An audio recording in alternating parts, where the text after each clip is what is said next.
Mercedes have lifted the covers on what they hope to be their title-challenging W15. It's the first car completely developed under the guise of James Allison, the mastermind behind the W11, and he's already made some interesting changes.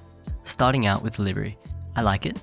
Overall, I think it's one of the better ones we've seen over the past couple of weeks, mainly because it's not carbon fiber, and they've brought the silver back. Generally speaking, the livery is giving me McLaren vibes. The silver and black gradient, and the way the Petronas green is on the car, reminds me a lot of the West McLarens, which I think is a good thing. My biggest problem with this livery is the area just behind the halo and above the side pod. They abandoned the gradient in this area, and they have a solid transition between the colours. I think that looks pretty awkward. However, the return to silver is welcomed, and although I did love the blacked out Mercedes, with the rest of the grid moving to black liveries, I'm glad they've got shades other than black on the car. Now, onto some technical changes. The side pods were the biggest thing that stuck out to me, especially the side pod inlets. Most teams adopted the Red Bull scoop, that letterbox inlet, in order to manage the airflow over the top of the side pods, but Mercedes have gone in a different direction. They have these almost triangle shaped side pods, still with a little letterbox flap to control the airflow, but that tapers off towards the outer edge of the side pod. It's a really interesting choice from Mercedes, and it'll be interesting to see how this concept goes, given their last shot at a unique side pod design.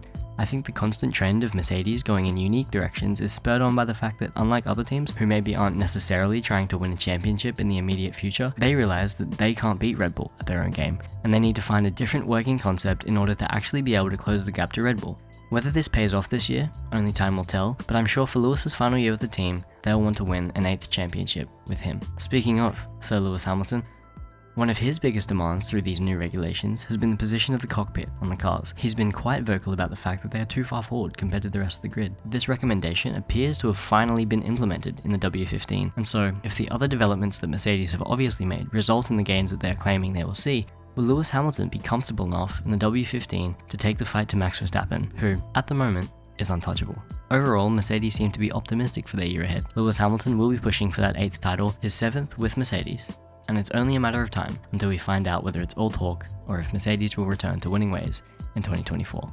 And I'll see you all there at Lights Out. Sometimes you just got to lick the stamp and send it.